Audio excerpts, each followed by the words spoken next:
press conference. Lamont Roach is going to be fighting Gervonta Davis, our favorite person, Gervonta. I like Gervonta. He fights March 1st. You know, a lot of people weren't too crazy about the fight. And watching the press conference yesterday, Tank he kind of broke the internet with his comments. I don't know if you've seen them. Basically stating that he's going to be retiring after next year, that he's done. That's it for him. Let me see if you can hear this audio. 25 is after next year. I'm out of it. After our second fight, you're out of it? Yeah, Care to elaborate on that? out of the sport. After our second fight. Nah, no, I'm gonna win, bro. Nah, I could tell you my fights. All right, I'll go to Lamont Roach. 25. Yeah, he just said he's out of the sport in 2025, and it kind of just broke the internet. People were asking him to elaborate. I have another clip up there that was kind of crazy that he's speaking about it. But when you hear a fighter kind of, because when I watched in the press conference, he was kind of like, he didn't even seem like he wanted to be there. It was kind of weird, right? Right. And I was told by like various athletes, once someone decides that they don't want to do this no more, it's very dangerous. Like 100%. But here's in this era, there's two things. One is that, yes, whenever a fighter says, "This is my last fight, I'm retiring after this fight," they almost always lose, right? They almost get, and they don't care. They don't care. They're already out. The foot is already out the door. But also, it could be a thing where he's saying that just to get people talking like we're talking, and and he doesn't mean it. You know what I mean? So we live in an era where we have to figure out what's a lie, what's an exaggeration, what's a ploy. You know what I mean? Who knows? But I could see it. I mean, I had during my own career, I had two or three times. My career was 13 years, right? 3 times during those 13 years, I hated boxing, and I wanted to get out of it. And I made up my mind. I'm going to get out of this game. I'm tired of this. And that was three different times. The last time was and I fought after that. Even after the third time, I had fights after that. Now, I totally get what you're saying, right? The thing that struck me odd in what he was saying was just his temperament. Like, even when he was there, he didn't want to be there, right? And there's a lot of clips going around. This clip stuck out to me a lot, and I'm going to play this. 25 is. I'm sorry. That's why I don't want boxing more. I want to do therapy, right? But I feel as though if I do therapy, it would lose the fire that I have inside me. I want everything out of me where so I don't never think about fighting again. I don't think about even getting angry. You know what I mean? Because I have 2 girls, 2 daughters. I'm wanting to be much softer, you know what I mean? Be more humble and things like that. So he actually says that he doesn't want to be angry. He wants to be softer. He has 2 daughters. He wants to kind of be, I guess, a better father. You ever heard of method acting? You ever heard of method acting? Yeah. So when somebody gets into character and they're just entrenched in it so much that they become that character. And it kind of gave me that vibe. Like, he has to walk around like this. And he has to get angry. He has to motivate himself by making himself angry. And even in fact, when, he came at us on social media, it was weird. Like, I'm like, okay, I don't get it, right? But it was his character, right? But he doesn't want to portray that no more.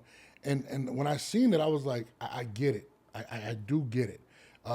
With you hearing that, what he just stated, what do you feel about that? I think, and I'm just strictly guessing, just from life experiences, he may have something else going on, that we don't know about. Yeah. And he's trying to work his way through it. And maybe he had an epiphany and he's reached a certain age, like you said, with the daughters. And, he doesn't want to be that guy anymore. And he doesn't want that to be what they know about him. So you never know. I mean, like I say, in this era, I don't know what people's motivations are Yeah. when they say things. You know what I mean? You see so many guys say, they turn pro and they say, I'll be retired by the time I'm 30. I'm going to be out of this game. And they fight to they're 37 years old. They mean it at one time, but they don't mean it later on. So I don't know. After his fight is over, he may have a complete. I'll give you an example. I'll give you a perfect example. Every fighter listening to this will understand this completely. Every fighter at some point has, while training for a fight or actually in the fight, during the fight, while he's fighting and while he's on the stool between rounds, has said to himself, this is my last fight. I'm Yeah. quitting after this fight. I'm retiring. As soon as the fight is over, they want nothing more than to go fight again. Literally, as soon as the fight's over, they want to fight again. They can't wait till they fight again. But until it's over, all they're thinking about is, I'm sick of this. I'm done with it. After this fight, I'm going to quit. So let's talk to him after the fight. Interview him 2 weeks after the fight. And I wouldn't be surprised if he has a totally different Well, opinion. he did say he'll take 2 more fights, which I think one of them is going to be Ryan Garcia, because we all know it's a big money fight. But Right. and it's crazy you mentioned that. We just watched a fighter quit on the stool. He said, "I don't want to be out there no more." I forgot the guy's name. Danny Literally, Garcia. no, not Danny. It was another guy. He just fought this weekend. Well, Danny was in a similar Yeah, situation. You see, he got hit with the jab. It was nothing. and You just know, yeah, the fight, he didn't have it in him to begin with. Like, I could see walking to the ring the same way Errol Spence when he fought Crawford. yeah, Walking to the ring, I told everybody in the room with me, I was with a bunch of fighters. I said, he's done.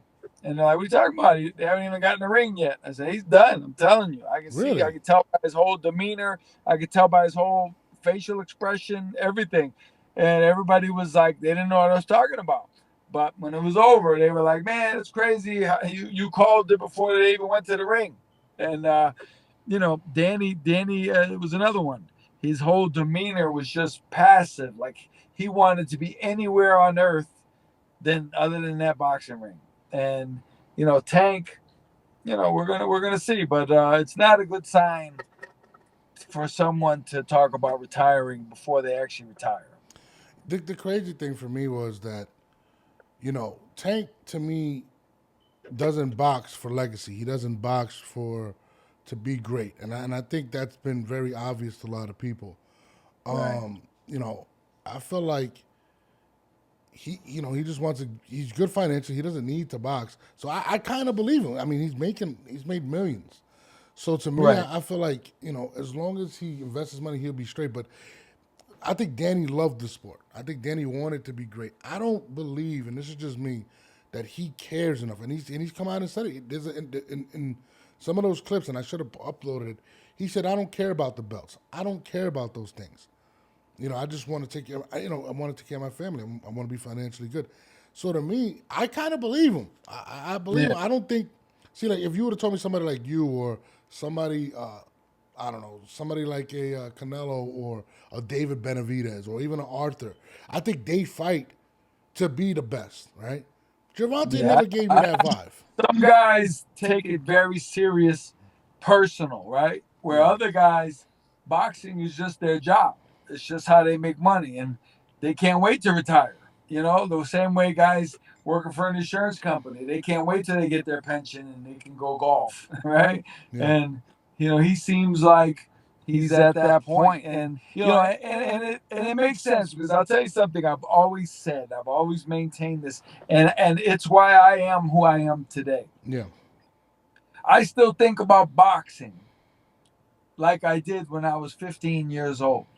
I'm still excited about it, and still sparring. When I spar, like I'm 57 years old, I'll still spar, and while I'm sparring, I'll be pretending I'm Muhammad Ali, Mm. right?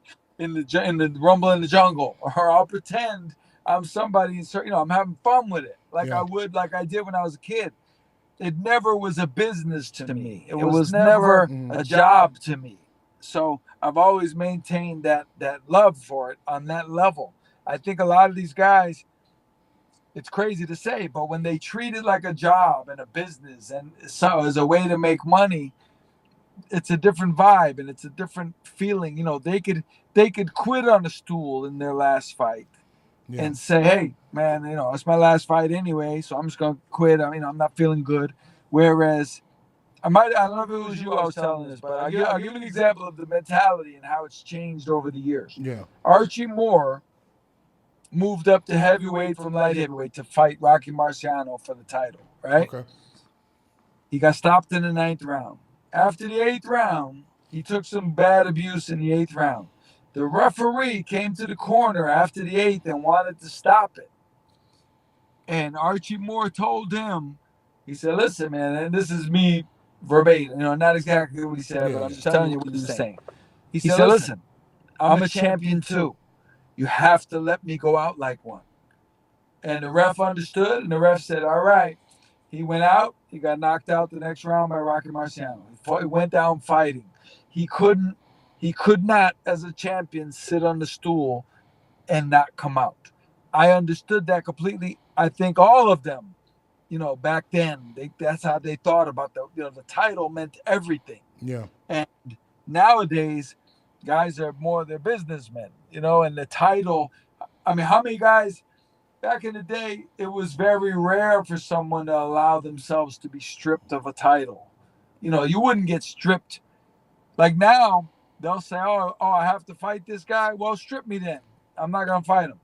To get out of the fight, they'll let you strip him. Where other guys back in the day, they're like, I'm not giving my title up. You're not just going to take it from me in a court of law. You know, I'm going to lose it in the ring. And I think that ideology it hasn't died, but in a certain realm it has with a certain demographic of kids today. You know, they're not thinking in those terms. Well, there's also, I think kids are more educated as well in regards to, and not even kids, I think people are more educated in terms of head injuries as well. And Floyd Mayweather was one of his, how do you call it, his influences growing up. And if you watch a lot of our fighters, which you still help out a lot of them, whether it's Benitez, we see James Toney recently. I seen an interview, he could barely talk. There is that fear that you can end like that. And that is one of the scariest things. I mean, like I said, you've helped many of boxers in those situations that have far less than Gervonta. So I kind of understand where Gervonta's well, coming from. Here's my thing though. It's like, yeah. This is the difference. Okay. If you're in, I mean, professional boxing is one of the most dangerous. It's the most dangerous thing I've ever done, right, in my life. As you know, if you're in boxing and you don't want to get hurt, right? Yeah. And you're conscious of that, you should not be a professional boxer. You should avoid this as a career. The fact is, to be what you need to be famous and rich and be a champion, and you know, you have to take the risk. It's a risk. It's a sport for people who want to take a risk. And you know, like these guys in MMA, I'm not an MMA fan, but these guys certainly know we're wearing these tiny little 6-ounce gloves. You know, I'm going to come out of this. I already know I'm coming out of this sport different than when I came in. There's no way around it. And they do it. You see Khabib and those guys, their ears are cauliflower. It's like disgusting. It's like a horror movie. Like they look horrible. Terrible. And they know that's going to happen to them. You know, nobody wants that. Nobody wants to walk around with ears like that. But these guys say, yeah, for the glory, I'm gonna risk getting my ears mangled like this. So, you know, I've talked guys out of going pro. I've had some kids going pro, and I said, listen, man, are you willing to get hurt? Because if you're not willing to get hurt, then you can't be a professional boxer. You cannot join this sport. You certainly can't be successful at it. I can guarantee you that. You cannot be successful. This is not for, and there's kids I've talked out of turning pro who were good amateurs. I mean, national level good amateurs. And I talked them out of it because I knew deep down they didn't have the desire to get hurt. They didn't have the guts to get hurt, and they didn't have the desire to hurt people.